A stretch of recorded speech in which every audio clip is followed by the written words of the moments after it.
प्रिय विद्यार्थियों, माध्यमिक शिक्षा विभाग उत्तर प्रदेश सरकार की ओर से कक्षा 9 से 12 के लिए वर्चुअल क्लासेस का संचालन किया जा रहा है। इसी श्रृंखला में मैं धर्मवीर सिंह, प्रवक्ता भौतिक विज्ञान, राजकीय इंटर कॉलेज धनौरा, मुरादनगर, जनपद अमरोहा, आपका स्वागत करता हूं।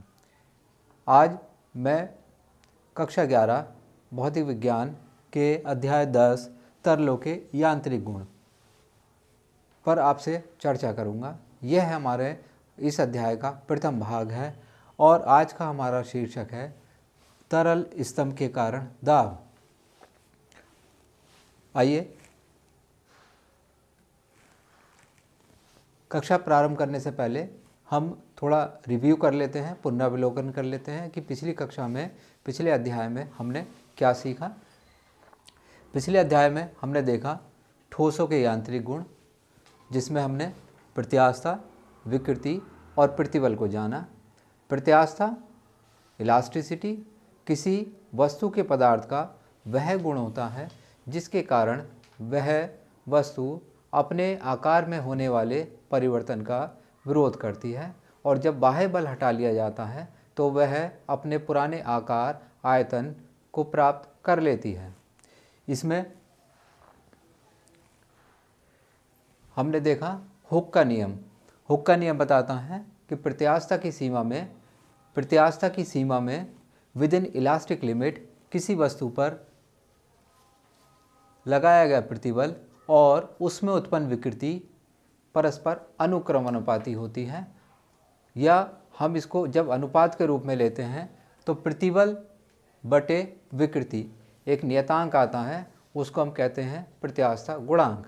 यह प्रत्यास्थता गुणांक 3 प्रकार का होता है: यंग प्रत्यास्थता गुणांक, आयतन प्रत्यास्थता गुणांक और दृढ़ता गुणांक। इसके बाद हमने देखा कि ठोसों का यांत्रिक व्यवहार, कि ठोस किस प्रकार से व्यवहार करते हैं। इसका हमने दैनिक जीवन में उपयोग पढ़ा। उपयोग में आपने जाना क्या कि रेल की पटरियां और गार्डर आई आकार के बनाए जाते हैं। साथ साथ आपने जाना कि भवन निर्माण में इस्तेमाल होने वाले बीम और कॉलम किस प्रकार से भवन की संरचना को सामर्थ्य प्रदान करते हैं। आज हम पढ़ेंगे द्रवों और गैसों के सामान्य भौतिक गुण। आज की कक्षा की हमारी रूपरेखा इस प्रकार है। सबसे पहले हम जानेंगे तरल और तरल दाब क्या होता है। उसके बाद तरल दाब का मापन किस प्रकार किया जाता है। उसके बाद हम देखेंगे कि तरल स्तंभ के कारण दाब का जो व्यंजक होता है P2 = P1 + ρgh, इसको हमें प्रूफ करना है, सिद्ध करना है। आफ्टर देन हम देखेंगे कि तरल स्तंभ के कारण दाब के दैनिक जीवन में क्या क्या उदाहरण होते हैं। इसके बाद हम एक आंकिक प्रश्न हल करेंगे और लास्ट में मैं आपको अभ्यास कार्य में 3 अभ्यास प्रश्न दूंगा। अगली स्लाइड देखते हैं। अगली स्लाइड में जैसे कि आप देख सकते हैं तरल तथा तरल दाब। तरल, इसको इंग्लिश में फ्लूइड कहते हैं। तो तरल क्या होते हैं? तरल ऐसे पदार्थ होते हैं जिनका स्वतः प्रवाह हो सकता है, तरल कहलाते हैं। Which can flow is called fluid. द्रव और गैस दोनों को संयुक्त रूप से तरल कहते हैं, जैसे वायु और जल। इसमें आपने देखा होगा कि यदि जल को हम गिराएं तो जल ऊंचे तल से नीचे तल की ओर प्रवाहित होता है। वहीं यदि वायु है या कोई गैस है तो वो हमेशा उच्च दाब से निम्न दाब की ओर प्रवाहित होती है। ठोसों के समान तरल भी संपर्क तलों पर दाब आरोपित करते हैं। जैसे ये वस्तु ठोस है और ये कोई तल है, तो आप देख सकते हैं, इसको अनुभव कर सकते हैं कि ये जो है ये इस संपर्क तल पर दाब आरोपित कर रही है। इसी प्रकार से तरल भी अपने संपर्क तल पर दाब आरोपित करते हैं। जैसी बॉटल है, इसमें जल भरा हुआ है, इसमें जल है, तो ये जल अपने जो निचला तल है इस पर भी दाब आरोपित करता है। इसके साथ साथ ये जो इसका संपर्क तल है उस पर भी दाब आरोपित करता है। इसी प्रकार से वायु, यदि इसी बॉटल में अगर कोई गैस भरी हो तो गैस नीचे, इधर, वक्र पृष्ठों पर और ऊपर यानी सभी दिशाओं में दाब आरोपित करती है। तो हमने जाना कि तरल भी ठोसों के समान दाब आरोपित करते हैं। आइए अब दाब की परिभाषा देखते हैं। किसी तरल द्वारा संपर्क तल के एकांक पृष्ठ क्षेत्रफल पर लगने वाला अविलंबित बल दाब कहलाता है। यदि कोई तरल है, उस तरल का एकांक पृष्ठ क्षेत्रफल पर जितना भी बल लगेगा उसको हम क्या कहेंगे? उसको हम दाब कहेंगे। अब औसत दाब को किस प्रकार से परिभाषित करते हैं? औसत दाब बराबर होता है P एवरेज बराबर F अपॉन A। F यहाँ बल है, फोर्स, और A stand for area. A का मतलब एरिया है, क्षेत्रफल। अब यदि हमने औसत दाब निकाला है, जैसे अगर कोई तल बड़ा है तो उस पर बल लगाया हमने तो वहाँ पर आता है औसत दाब। यदि हमें किसी बिंदु पर दाब निकालना हो तो हम क्या करते हैं? उस क्षेत्रफल को क्या करते हैं? ज़ीरो की तरफ उसको अग्रसर करते हैं, उसको छोटा करते जाते हैं। जैसे ये इतना बड़ा क्षेत्रफल है, जैसे ये अगर हम इसको काउंट करते हैं, इतना बड़ा क्षेत्रफल, इसको और छोटा किया और इस तरह से पिन पॉइंटेड कर देते हैं, तो वहाँ पर ये शून्य की तरफ को अग्रसर होने पर हमको क्या देता है? किसी एक विशेष बिंदु पर दाब हमको बताता है। अब दाब किस प्रकार की राशि है? दाब अदिश राशि है, स्केलर क्वांटिटी है। इसका मतलब यह है कि दाब को व्यक्त करने के लिए हमको केवल परिमाण की आवश्यकता होती है, उसका मैग्नीट्यूड पता होना चाहिए और उसकी दिशा की आवश्यकता नहीं होती, या इसमें दिशा होती ही नहीं है। आइए अब इसके मात्रक जानते हैं। इसके कई मात्रक हैं दाब के। मैंने यहाँ 3 मात्रक मेंशन किए हैं। पहला मात्रक आता है न्यूटन मीटर की पावर -2। ये कैसे बना? आप देख सकते हैं कि बल का मात्रक न्यूटन और क्षेत्रफल का मात्रक मीटर स्क्वायर, तो इससे बन गया क्या? न्यूटन प्रति मीटर स्क्वायर या न्यूटन मीटर की पावर -2। अब एक मात्रक और देख सकते हैं आप, यहाँ पास्कल है। ब्लेज पास्कल एक प्रसिद्ध वैज्ञानिक थे जिन्होंने द्रव के दाब के संबंध में शोध कार्य किया था। उन्हीं के सम्मान में हम इस मात्रक को लिखते हैं पास्कल। और एक अन्य मात्रक इसका वायुमंडल होता है। अब समझते हैं इन तीनों मात्रकों में क्या समानता है या क्या संबंध है। इस संबंध को जब देखते हैं, आइए जानते हैं वायुमंडल पास्कल में क्या संबंध होता है। एक वायुमंडल बराबर 1.013 इंटू 10⁵ पास्कल होता है। साथ में ये जो हमारे पास में पास्कल है और न्यूटन मीटर स्क्वायर, ये दोनों इक्वल होते हैं। यदि हमको न्यूटन मीटर स्क्वायर दिया है तो हम उसको पास्कल लिख सकते हैं, या पास्कल दिया तो हम उसको न्यूटन मीटर स्क्वायर भी लिख सकते हैं। एक अन्य राशि का ज्ञान होना भी हमको बहुत आवश्यक है जब हम तरल की बात करते हैं। तो तरल के संबंध में एक अन्य राशि यहाँ पर महत्वपूर्ण हो जाती है, जिसको कहते हैं घनत्व। ये सिंबल है रो। तो घनत्व को परिभाषित करने का तरीका है कि घनत्व बराबर पदार्थ का द्रव्यमान बटे पदार्थ का आयतन, द्रव्यमान m, आयतन v। तो इस प्रकार से हम देखते हैं कि घनत्व बराबर होता है द्रव्यमान बटे आयतन। यहाँ पर हम देखें कि ठोस का घनत्व अपरिवर्तनशील होता है, जबकि जो द्रव होता है उसका घनत्व थोड़ा सा परिवर्तनशील हो जाता है, जबकि जो गैस हैं उनका घनत्व बहुत ज़्यादा परिवर्तनशील होता है। तो इस प्रकार से हमको घनत्व का ज्ञान होना आवश्यक है। घनत्व का जो मात्रक होता है वो होता है द्रव्यमान का मात्रक किलोग्राम, आयतन का मात्रक मीटर की घात 3, तो ये हो जाता है किलोग्राम प्रति मीटर क्यूब।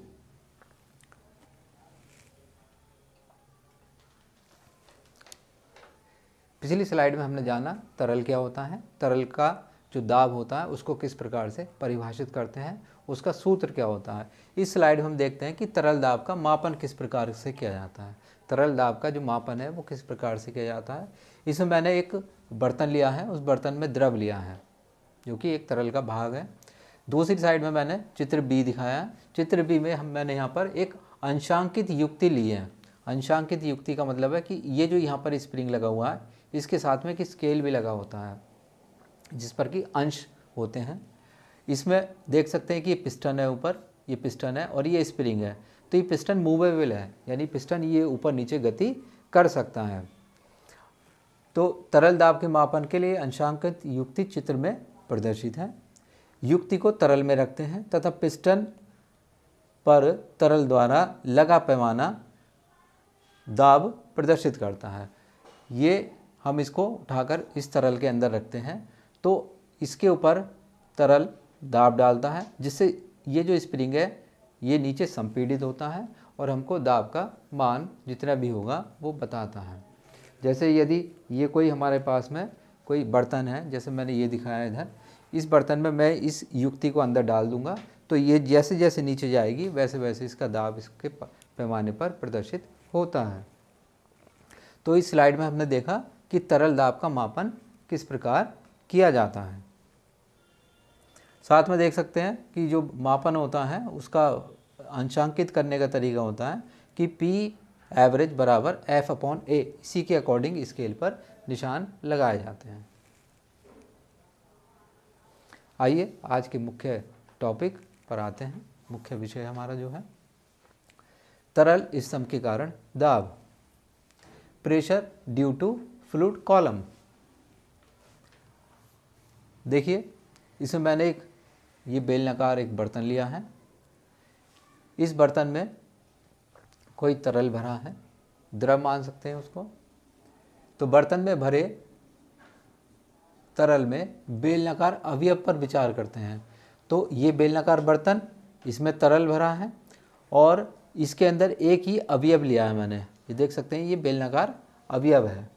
इस अवयव के आधार का क्षेत्रफल कैपिटल ए, इसका क्षेत्रफल कितना है कैपिटल ए, और इसकी जो ऊंचाई है इस अवयव की ऊंचाई पृष्ठ 1 से लेकर पृष्ठ 2 तक कितनी है स्मॉल h है।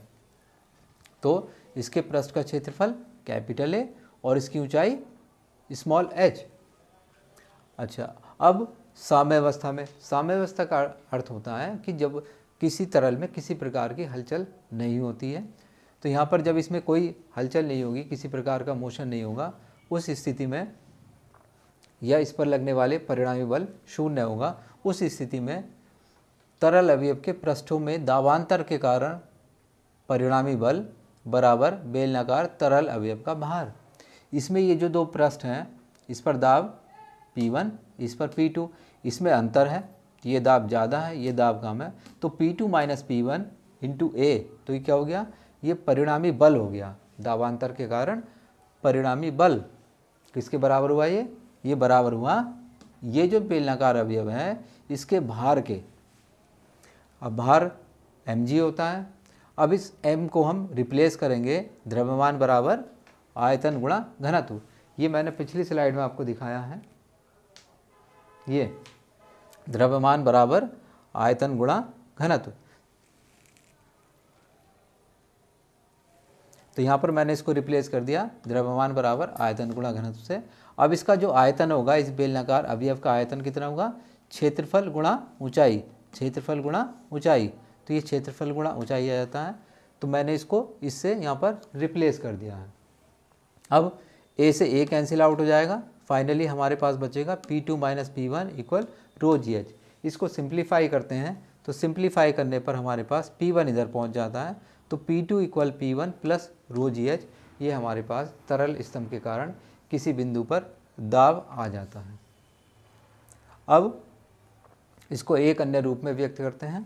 यदि ये पृष्ठ हमारे पास में बेलनाकार अवयव का ऊपर वाला पृष्ठ या वायुमंडल में खुला हो तो इस पृष्ठ पर जो दाब होगा वो वायुमंडल दाब के बराबर होगा।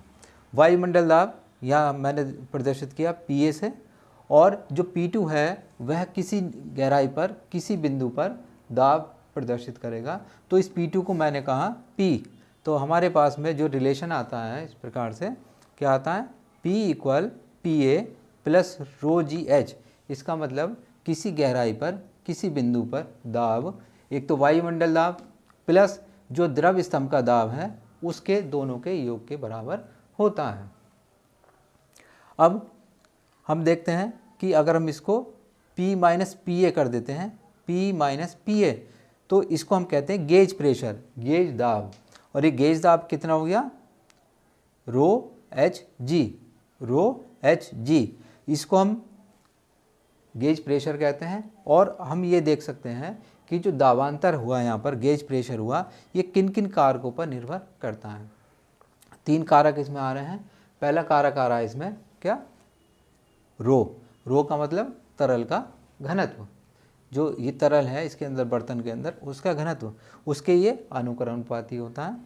दूसरा एच, एच का मतलब है कि मुक्त तल से जो गहराई है, तो जितनी गहराई पर बिंदु होगा उतना ही हमारे पास में दाब अधिक होगा। तीसरा हमारा गुरुत्वीय त्वरण, जिस स्थान पर भी प्रेक्षण किया जाना है, ऑब्जर्वेशन किया जाना है दाब का, तो उस स्थान के गुरुत्वीय त्वरण के अनुक्रमानुपाती ये होता है। साथ में हमें एक चीज़ और देखनी है, कभी कभी परीक्षा में पूछ लेता है कि जो दाब होता है या दाबांतर होता है वह किन कारकों पर निर्भर करता है और किन पर निर्भर नहीं करता। तो मैंने आपको स्पष्ट कर दिया कि किन कारकों पर निर्भर कर रहा है, गुरुत्वीय त्वरण पर, मुक्त तल से गहराई पर, और तीसरा द्रव के तरल के घनत्व पर। अब एक इसमें कारक पर निर्भर नहीं करता है, वह कारक हमारा कौन सा है, यहाँ पर हमने क्या लिया था, इस पृष्ठ का क्षेत्रफल कैपिटल है, इसमें कहीं भी इंक्लूड नहीं हो रहा। इससे पता चलता है ये दाब होता है, ये दाब हमारा पृष्ठ के क्षेत्रफल पर निर्भर नहीं करता है। तो इस प्रकार से हमने इस स्लाइड में क्या जाना, स्लाइड में जाना कि तरल स्तंभ के कारण दाब कितना होता है और किस प्रकार से हम इसको सिद्ध करते हैं। परीक्षा की दृष्टि से महत्वपूर्ण है, आंकिक प्रश्नों में भी इसका एप्लीकेशन होता है। फाइनल हमारे पास कितना आया था, ये P2 इक्वल P1 प्लस रो जी एच। इस पर मैं आपको अगली स्लाइड में एक आंकिक प्रश्न हल करना सिखाऊंगा। आइए अगली स्लाइड देखते हैं। इस स्लाइड में मैंने तरल स्तंभ के कारण दाब के 2 एग्जाम्पल लिए हैं जो कि परीक्षा की दृष्टि से महत्वपूर्ण हैं। पहला एग्जाम्पल है हमारे पास, बांध की दीवार नीचे मोटी तथा ऊपर पतली बनाई जाती है। बांध की दीवार नीचे मोटी तथा ऊपर पतली बनाई जाती है। ये एक स्टेटमेंट के रूप में आ सकता है कि ऐसा क्यों होता है। क्वेश्चन आ जाएगा कि बांध की दीवार नीचे मोटी तथा ऊपर पतली क्यों बनाई जाती है। तो इसको मैं एक्सप्लेन करने के लिए मैंने एक डायग्राम लिया है। यहाँ पर एक बांध दिखाया है, ये ऊपर पतला है और नीचे इसकी जो मोटाई है वो काफ़ी ज़्यादा हो रही है। यहाँ लिखा थिन वॉल, दीवार पतली है, और यहाँ लिखा थिक वॉल। अब पिछली स्लाइड में मैंने आपको बताया कि जैसे जैसे गहराई में जाते हैं वैसे वैसे तरल का या द्रव का दाब बढ़ता है। जैसे जैसे गहराई में जाते हैं वैसे वैसे तरल का दाब बढ़ता है। तो यहाँ पर लो प्रेशर यानी निम्न दाब होगा, और जैसे नीचे जाएंगे तो दाब ज़्यादा होगा, हाई प्रेशर होगा। अब जब हाई प्रेशर होगा तो हमको दीवार की जो दीवार है, बांध की दीवार है, उसको मजबूत बनाना होगा। उसको मजबूत बनाने के लिए हम इसको मोटा बनाएंगे, ठीक। और ऊपर दाब कम है तो हम यहाँ पर इसको पतला भी बना सकते हैं। इस प्रकार से बनाने से हमारी जो निर्माण सामग्री है वो कम लगेगी और लागत भी कम आएगी, और बांध की जो मजबूती है वह भी हमारी मेंटेन रहेगी। दूसरा उदाहरण देखते हैं। दूसरा उदाहरण मैंने लिया है कि मानव में मस्तिष्क की अपेक्षा पैरों पर रक्तचाप, ब्लड प्रेशर अधिक होता है। कि जो मनुष्य का शरीर होता है उसमें यदि उसके मस्तिष्क का ब्लड प्रेशर नापेंगे और पैरों का नापेंगे तो उसमें अंतर आता है। क्यों? और नीचे अधिक होता है। क्यों होता है ऐसा? ऐसा इसलिए होता है कि मानव का मस्तिष्क ऊपर होता है और पैर नीचे होते हैं। अब यहाँ पर क्या होता है कि मानव के जो शरीर होता है उसमें रक्त प्रवाहित होता है, उसमें रक्त वाहिकाएँ होती हैं, और ये जो रक्त होता है यह है तरल स्तंभ के समान होता है। और जब तरल स्तंभ के समान होता है तो नीचे ये दाब आरोपित करता है। जब दाब आरोपित करता है तो ऊपर की तुलना में, मस्तिष्क की तुलना में पैरों में रक्तचाप अधिक प्रेक्षित होता है, अधिक मापने पर आता है। तो इस प्रकार से मैंने आपको ये दैनिक जीवन में इसके दो उदाहरण बताए। पहला बताया कि बांध की दीवार नीचे मोटी और ऊपर पतली बनाई जाती है, डायग्राम भी मैंने यहाँ पर दिखाया है। दूसरा मैंने दिखाया कि मस्तिष्क की अपेक्षा मानव का पैरों पर रक्तचाप अधिक होता है। आइए अगली स्लाइड में मैं आपको एक आंकिक प्रश्न हल करना सिखाता हूँ कि ये जो टॉपिक है इस पर यदि आंकिक प्रश्न आएगा तो आप कैसे इसको हल कर पाएंगे। पहले प्रश्न देखते हैं। प्रश्न है, किसी झील के पृष्ठ से 10 मीटर गहराई पर किसी तैराक पर दाब ज्ञात कीजिए। इसमें हमको देखना है क्या पूछा है और क्या दिया है। बहुत सारे पैरामीटर कई बार क्वेश्चन में नहीं दिए होते हैं, आपको खुद उसकी जानकारी होना आवश्यक है। इसलिए कुछ पैरामीटर आपको पता होने चाहिए, जैसे जल का घनत्व कितना होता है, 1000 किलोग्राम प्रति मीटर क्यूब। दूसरा, गुरुत्वीय त्वरण 10 मीटर पर सेकंड स्क्वायर, कहीं कहीं इसको हम 9.8 मीटर पर सेकंड स्क्वायर से भी काउंट करते हैं। तीसरा, वायुमंडल दाब। वायुमंडल दाब आपको पता होना चाहिए कितना होता है, 1.01 गुणा 10⁵ पास्कल। तो ये पैरामीटर आपको पता होने चाहिए। कभी कभी इसको प्रश्न में दे दिया जाता है, कभी नहीं दिया जाता है, तो फिर भी आपको इसको पता होना आवश्यक है। तो प्रश्न में क्या दिया है कि गहराई दी है, जो पृष्ठ है पृष्ठ से 10 मीटर गहराई पर, तो h हो गया 10 मीटर, ठीक। और तैराक है नीचे, उस पर हमको दाब ज्ञात करना है। जो पिछली स्लाइड थी उसमें मैंने ये जो व्यंजक बताया था, ये जो व्यंजक बताया था, तो यहाँ पर ये तैराक पर दाब प्रदर्शित कर रहा है, ये वायुमंडल दाब प्रदर्शित कर रहा है, और जो जल के स्तंभ के कारण जो दाब आ रहा है वह इतना आ रहा है, ρgh। तो इसमें हमारे पास ये फार्मूला अप्लाई होगा।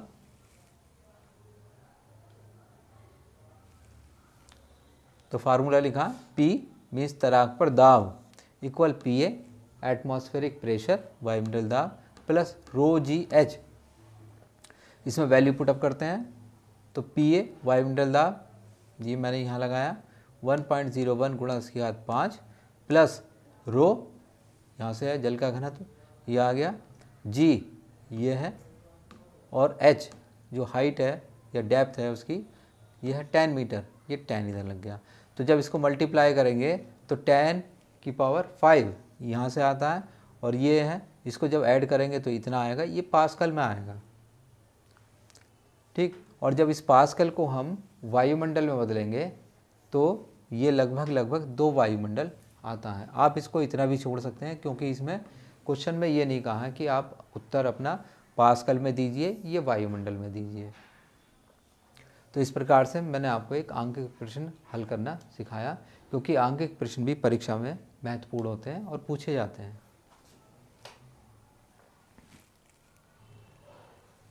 आइए अब मैं आपको अभ्यास कार्य में 3 प्रश्न देता हूँ। प्रश्नों की प्रकृति आप देख सकते हैं कि पहला बहुविकल्पीय है, दूसरा एक दीर्घ उत्तरीय है, और तीसरा एक आंकिक प्रश्न है, क्योंकि परीक्षा में तीनों प्रकार के प्रश्न ही पूछे जाते हैं। तो मैंने इसलिए 3 प्रश्न अलग अलग प्रकृति के लिए हैं। आइए पहला प्रश्न देखते हैं कि बांध की दीवारें तली में मोटी होती हैं।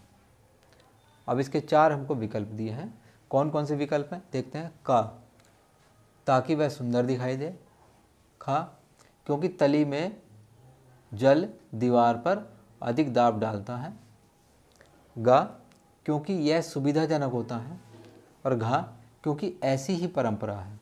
तो 4 विकल्प हैं। अब इन 4 विकल्पों में से आपको सही विकल्प का चयन करना है। दूसरा एक दीर्घ उत्तरीय प्रश्न है। देखते हैं, तरल स्तंभ के कारण दाब का व्यंजक प्राप्त कीजिए। यह किन कारकों पर निर्भर करता है, स्पष्ट कीजिए। इसका आंसर आपको इस स्लाइड में मिल पाएगा। इसमें आपको ये डायग्राम बनाना है, इसकी हेल्प से आपको ये प्रूफ करना है इतना, ठीक। उसके बाद आप देख सकते हैं कि यहाँ पर जो दाब है वह किन कारकों पर निर्भर कर रहा है। एक तो द्रव के घनत्व पर, दूसरा गहराई पर, तीसरा गुरुत्वीय त्वरण पर। तो आप उस स्लाइड की हेल्प से इसका उत्तर अपनी नोटबुक में लिखेंगे। तीसरा एक आंकिक प्रश्न है। इस आंकिक प्रश्न में क्या कहा है देखते हैं। ऊंची एड़ी के जूते पहने 50 किलोग्राम द्रव्यमान की कोई बालिका अपने शरीर को 1 सेंटीमीटर व्यास की वृत्ताकार एड़ी पर संतुलित किए हुए है। क्षैतिज फर्श पर एक एड़ी द्वारा आरोपित दाब ज्ञात कीजिए। अब इसको हमको हल करना है। मैं आपको इसका संकेत दूंगा। संकेत में अभी मैंने बताया था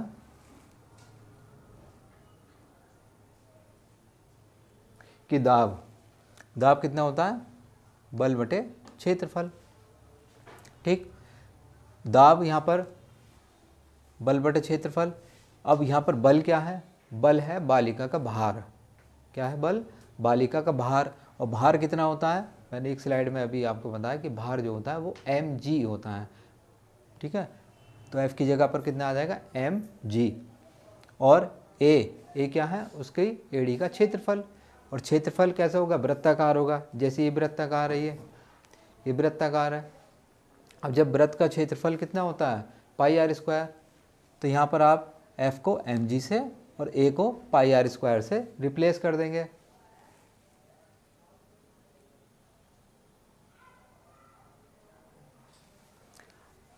अब यहाँ पर m कितना है, 50 किलोग्राम, g 9.8 मीटर पर सेकंड स्क्वायर, और नीचे क्षेत्रफल आ रहा था जिसको मैंने बताया था पाई आर स्क्वायर। यहाँ पर ये व्यास दिया है, क्या दिया है, व्यास। क्वेश्चन में अभी फार्मूले में मैंने क्या बताया आपको, पाई आर स्क्वायर त्रिज्या। तो वहाँ पर आप क्या करेंगे, इस त्रिज्या को, इस व्यास को त्रिज्या में बदल लेंगे। कैसे बदलते हैं, व्यास को जब आधा कर लेते हैं तो वह त्रिज्या में कन्वर्ट हो जाता है। उसके बाद एक चीज़ का और ध्यान रखना है आपको कि ये जो मात्रक है ये सेंटीमीटर है, और हमने यहाँ पर कैलकुलेशन में ये सारे वैल्यूज़ किस में लगा रहे हैं, एसआई पद्धति में लगा रहे हैं। तो यहाँ पर आपको इसको मीटर में बदलना है। तो क्या करेंगे, इसको मीटर में बदलेंगे और इसको आधा कर लेंगे, तो हमारे पास तो इसकी त्रिज्या आ जाती है। और त्रिज्या आने पर हम इस फार्मूले की हेल्प से जो मैंने आपको दिखाया इसको हल कर सकते हैं।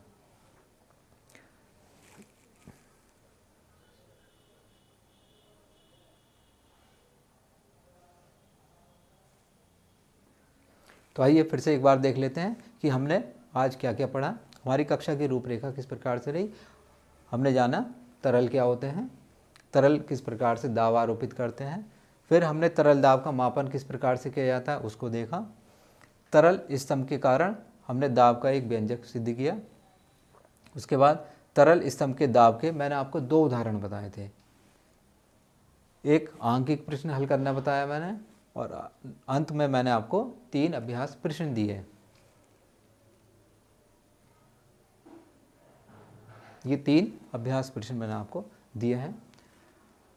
आशा करता हूँ आपकी समझ में ये वीडियो आई होगी। आप इसको 2 से 3 बार देखेंगे तो अच्छी तरह समझ में आएगी। और इसके साथ साथ ये जो स्लाइड पे मैंने दिखाया है, ये सब चीज़ आप अपनी जो नोटबुक है उसमें नोट कर लेंगे, और इसको 2 से 3 बार आप जो है प्रैक्टिस करेंगे, लिखने की प्रैक्टिस करेंगे, याद करेंगे, तो आपको ये एग्ज़ाम में इजीली आप इसको कर पाएंगे।